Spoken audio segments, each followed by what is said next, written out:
Everyone, I'm Elisa and I'm here with my patient Leah, and we're going to be showing a hip and pelvic exam today. So we're going to start with the inspection piece. With any MSK exam, you start with inspecting. We find it easier to start if they're able to do the inspection of the gait first, so that's why we have our patient standing. So what we'll do is we'll inspect the gait. So we'll just get Leah to walk to the door, and we're looking at her gait. We're looking for any antalgic gait, any Trendelenburg gait, just to see if there's any abnormalities there. We also find it easier to inspect kind of all views of the pelvis when they're standing. Again, if they're able, certainly you could do this lying down if they weren't able to stand.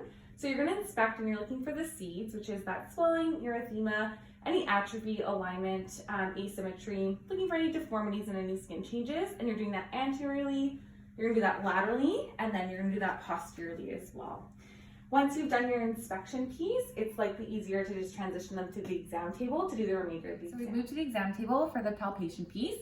So we're going to start with the anterior aspect of the hip and the pelvis. And we're going to start by finding that iliac crest for the level L4 is usually what you're looking for. So you can palpate about here. You're going to follow that iliac crest kind of all the way down, finding for that iliac tubercle. And then we're doing it bilaterally, and then you're going to follow it down, and kind of where you find that bony prominence is going to be that anterior superior iliac spine, or the ASIS. And then we're going to get the patient to tip over. You would do this bilaterally. We're just going to do it on the one side for now, and you're going to palpate for the greater trochanter, and that'll be, kind of the bony prominence on the side here. Okay, so we transitioned our patient to the prone position for the posterior palpation piece for the hip and the pelvis. So when we're palpating for test caps. And so what we're going to do landmark-wise is we're going to look for that posterior superior iliac spine, and we're doing it bilaterally. So feeling for that mark about there. And then you're going to go onto the outside, and you're going to feel bilaterally one at a time for the greater trochanter and the greater trochanter on this side. And then you're going to go back up, and you're going to feel for that sacroiliac joint. So about here and about here. And that's posterior palpation. Okay, so we've done our inspection and palpation, and now we're going to move on to sensation testing. We would do it bilaterally, but just for the purposes of this, we'll do it on the one side. So you're just going to test both laterally and medially and just ask the patient if they can feel it. And they would say yes. If they said no, that would indicate that you should do more in-depth testing. So once you do sensation, you've done it bilaterally, then you can move on to range of motion. So we'll do it actively to begin with. Any issues with that, you can try it passively, but for active, what we'll do is we'll get you to do hip flexion, and we'll get you to bend your knees into your chest and pull it against your abdomen. So that's testing hip flexion. And then we'll move on to abduction. So lying flat, we'll get you to move your lower leg away from the midline. So that's abduction or abduction. And then the opposite, I want you to now bend your knee and move it toward the midline. So that's adduction. And then we'll do external rotation. So I want you to bend your knee and turn your lower leg and foot across the midline. So you can see how that's going to be external rotation. And then for internal rotation, I want you to bend your knee and turn your lower leg and foot away from your midline. So that's going to be your hip internal rotation. Okay, so now we've got our patient to go in the prone position just so we can test hip extension. So what we'll get her to do for this one is I just want you to bend your knee and lift it up. And you can see how that's going to give us a nice hip extension. From this, because she's already prone, we'll also test the strength as well. So same sort of thing, we'll get her to keep her in this 90 degrees, and I'll just get you to push up against my hand. And that's going to test the hip extension strength. Okay, so we're going to continue with our strength testing. So we're going to test our hip flexors. So I'm just going to go and put my hands on the thigh, and I'm going to get you to push up against me, and that's testing the hip flexor strength. Then I'll get you to side lie down.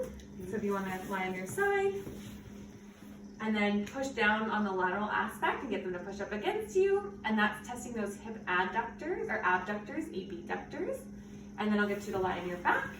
And then you're going to go on the medial aspect. And then I want you to just push against my hands here. And that's testing those hip adductors. Okay, so now we're going to move on to the special test component of the hip exam. So we're going to start with the Trendelenburg test. And we're going to have the patient kind of face the wall so we can observe from behind, or the posterior aspect. So with the Trendelenburg test, we're evaluating the hip abductor strength, primarily that gluteus medius. So what I'm going to ask Leah to do is I'm going to ask her to stand on one leg. We're going to do the affected side for now. You would do bilaterally. And what we're looking for is we're looking for the hip to stay level. So you can see it's level here. if there was a drop or if there was an uneven kind of distribution, that would signal that there is a weakness with the hip abductors and prompt us to do more investigation. Okay, so now we're going to move on to the piriformis special test. So we'll have our patient side lying, and they're going to be lying on the unaffected side. So we've got Leah lying this way for now. And then what we're going to do is we're going to get the bottom leg to be extended out straight. And then what we're going to do is we're going to stabilize her pelvis or her hip here. We're going to put our hand onto her knee. And what we're going to do is we're going to flex up to about 90 degrees. And then we're going to apply a downward force on that knee. So kind of adduction and internal rotation. And this is going to be positive if there's pain either in the buttocks region or down the leg. And this is traditionally if there's a tight piriformis that's impinging on that sciatic nerve. Okay, so now we're going to move on to the special test specific for the conditions that we covered in the PowerPoints. So we're going to start with meralgia paresthetica, or the lateral cutaneous femoral nerve syndrome. And we're going to kind of show you what an assessment would look like and how we can rule in or rule out. So when we're doing our inspection, what you might notice is that there's actually hair loss on that lateral aspect, and that's just attributed to people rubbing the area, so you lose the hair. When you're palpating, there's sometimes might report like lateral ligament tenderness, so kind of around here on the outside, you can see she's guarding and kind of tensing up, and that's usually attributed to, again, prolonged kind of rubbing to that area because of the abnormal sensation. When we're doing our sensation testing, the patient might report that they have a loss of light touch. So when we're feeling here, they might report that they don't feel it. And then if we were to go on and do more kind of in-depth testing, they might actually also have diminished pinprick testing as well. So then we can get them to roll over onto the side with the unaffected leg on the bottom. And what we're going to do is we're going to do the pelvic compression test. And this is one of the tests that can actually help you rule in or rule out meralgia paresthetica versus a trochanteric bursitis. So when I take my hand and I'm actually going to press down, what you'll see is that there's actually resolution of the side, so it feels better. If it were to cause pain, that would kind of rule out meralgia paresthetica. And then we'll get you to go back on your back. And interestingly, we can actually do a Tinel sign on this one. So you'll kind of find the inguinal ligament here, and then you'll tap, tap, tap on it, similar to what you would do on the wrist for carpal tunnel. And you're going to tap, and that can actually irritate the nerve and reproduce symptoms on the lateral aspect here. Okay, so now we're going to move on to the snapping hip syndrome. So oftentimes, actually in your history of presenting illness, if you ask the patient where it occurs or where the snapping happens and they point, that's actually a really sensitive finding for a snapping hip because it almost always identifies the location. Most of the other tests are going to be sensitive for range of motion. So the Faber test is one that we can do to elicit some snapping. So Faber is flexion, abduction, and external rotation. So we'll get the patient to flex, abduct or abduct, and externally rotate. And this is going to assess for intra-articular or labral pathology. And then when they transition from Faber to Eder, so Eder is the exact opposite, it's going to be extension, adduction, and internal rotation. So when they move from Faber to this position here, you might actually feel the snapping, and this is going to be the iliopsoas tendon that's going to often be snapping. After this, we're going to do a special test called the Thomas test, and this can help us test for a psoas contracture. So what the patients can do is one at a time, they're going to flex one knee, and we'll just show it on the one for now. And then we're going to get them to extend the leg, lifting off the table. Any pain or inability to do this is going to be a positive test. Okay, so the second special test for snapping hip is going to be called the Ober test. And what this can tell us is about if there's a tight iliotibial band, which sometimes can contribute to that snapping hip phenomenon. So what you do is you take one hand and you place it kind of to stabilize the hip. And then you're almost going to kind of hook that leg. So you're going to abduct, so out like this. You're going to flex the knee to about 90 degrees, and then you're going to hook back here. And then you're slowly going to let the leg drop down. And you can see how that knee is actually touching the exam table, and that's a normal finding. This test is going to be positive if the leg remains out in abduction or just is unable to touch the exam finding, telling you you've got a tight iliotibial band. Okay, so now we're going to move on to stress fracture of the femoral neck. So during our inspection phase, when we're looking at the gait, you'll likely find that the patient has an antalgic gait, commonly known as a limp. And they look pretty uncomfortable. You can see that they're limping, and you can see with antalgic that they're purposely limiting the time in weight-bearing phase on the affected limb. Then what we're going to do is we're going to do range of motion. So what you might see is that movement might be restricted in really all of the range of motion tests that we've done, but we'll just show you internal rotation for the purposes of this one. So what will happen is we'll put them into internal rotation, and then the pain is likely going to be at the end point of that. So she'll likely complain of pain right as we're kind of pushing down there. Movement might also be restricted if the fracture is displaced.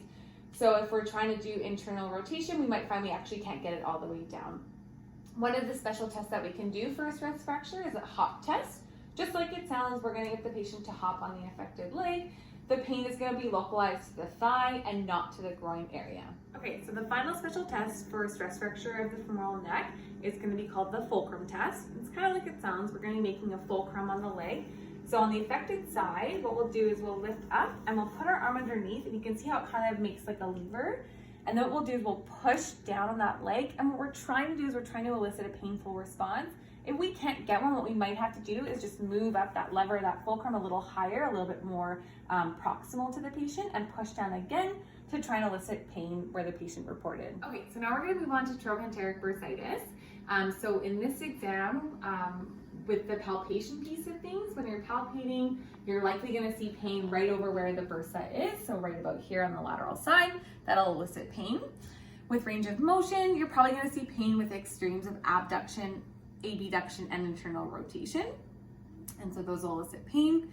And then one of the special tests you can do for bursitis is the one-legged test. So you literally, like it sounds, you just get the patient to stand on one leg for about 30 seconds. If there's pain reported after this could likely mean that there is a bursitis present. Okay, so the second special test for trochanteric bursitis is the Faber test. So it's kind of spelled out nicely in the name. So what it is it's flexion of the hip, and then it's going to be external rotation and abduction. And so it's kind of that figure 4 type structure there. This is going to be positive if there's pain elicited on the lateral aspect there. Okay, so now we're going to move on to osteonecrosis. So often with this in the inspection phase of the gait, you might see someone who presents with antalgic gait, or you could also see Trendelenburg gait. Regardless, it's going to look abnormal. Okay, so now we're going to do the straight leg test for osteonecrosis. So the straight leg test, what we'll do is we'll kind of grasp the posterior aspect of the calf, and then just to prevent the patient from bending their knee excessively, we'll put our hand on top of their thigh, and then we're just going to raise it up, making sure there's a little bit of a bend, and just do a straight leg, and this will be positive if it elicits pain. The second test we can do is called the log roll test. So what this test is it's basically going to be an adduction and internal rotation. So we're just going to literally turn in like this, and you can see adduction and internal rotation. This is going to be positive if there's pain elicited. This is usually for a femoral head osteonecrosis. Okay, so finally we're going to move on to hip and thigh strains. So when we're doing the inspection piece, we may actually see some swelling or bruising. Just remember that a lot of the muscles are quite deep, so there may be no visible difference. Severe strains may actually show some asymmetry. When we're going to the palpation piece of things, this is where you can just ask the patient where it hurts, and then when you go to palpate, there likely will be localized tenderness and pain. This, however, should not radiate anywhere. So when we're doing our kind of testing, it's more so just range of motion related. So we can look to an abdominal strain. What we can ask the patient to do is we can get her to flex her trunk up, and this will be positive if there's pain that's elicited. Then we can do a hip flexor strain. So this will be a strain in the hip flexor. This will be pain reproduced when the patient is flexing their hip, and this is passively done here. We could also do this actively as well. And then finally, the hip abductor strain. Just like it sounds, this is going to be pain with passive hip abduction or abduction. So out to the side. This can be done supine or in the lateral decubitus or sideline position. And then, so that's for hip. And then for the thigh, if we look for a hamstring strain, we're going to ask the patient to do like a straight leg. So this is going to be flexing the hip and extending the knee. This is positive if it elicits pain. And then for a quadricep strain, this is going to be where we ask the patient to flex their knee, and then that will elicit pain. Okay, so we've asked Leah to turn on her side, and this is just to test the rectus femoris, which is one of the quadricep muscles. It's the most commonly one that's strained. So for this test, we're going to get her to extend the hip and flex the knee, and this will be positive if it elicits pain.